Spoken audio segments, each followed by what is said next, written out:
Bienvenue dans ce voyage au cœur du mystère et de la foi. Aujourd'hui, nous partons à la découverte d'un événement surnaturel qui continue de bouleverser les croyants depuis des siècles. Les miracles eucharistiques de Santarém.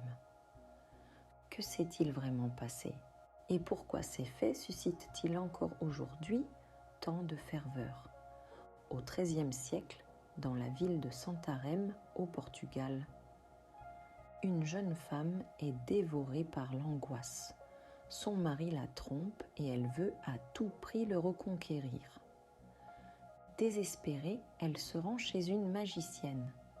Celle-ci lui promet un sortilège, mais à une seule condition: obtenir une hostie consacrée, l'objet le plus sacré de la messe, qu'elle utilisera dans un rituel d'envoûtement.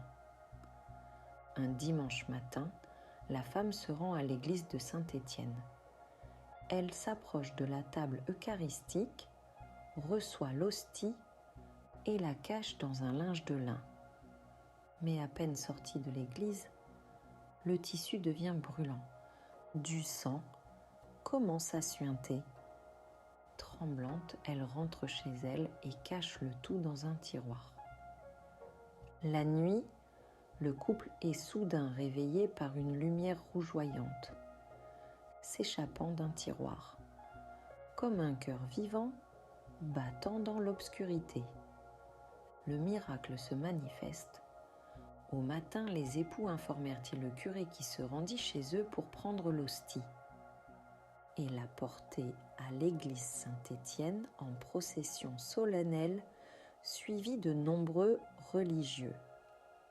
L'hostie saigna encore pendant 3 jours. Elle fut mise ensuite dans un magnifique reliquaire. L'église Saint-Étienne est connue pour être le sanctuaire du Saint Miracle. Mais l'histoire ne s'arrête pas là. En 1340, il y eut un autre miracle. Le prêtre ouvrit le tabernacle et trouva le vase de cire cassé en plusieurs morceaux. À sa place, il y avait un vase de cristal contenant le sang de l'hostie mélangé à la cire. Aujourd'hui, la particule sacrée est conservée dans un trône eucharistique du XVIIIe siècle. Sur l'autel de l'hostie est encore sorti du sang au cours des siècles en diverses occasions. Et on a vu apparaître en elle des images de notre Seigneur Jésus-Christ. Parmi les témoins du prodige, il y a saint François Xavier, l'apôtre des Indes, qui visita le sanctuaire avant de partir en mission. Depuis que le miracle advint chaque année le 2e dimanche du mois d'avril, la précieuse relique est portée en procession de la maison des époux à l'église Saint-Étienne. Ces miracles eucharistiques nous posent une question essentielle.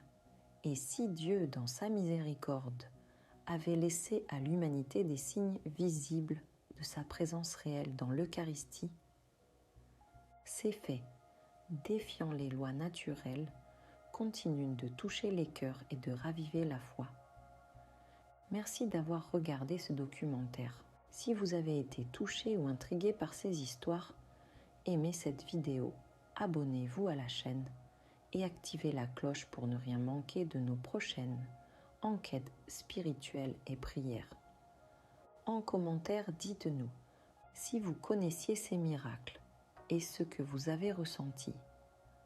À très bientôt pour une nouvelle exploration de la foi, du mystère et des prières.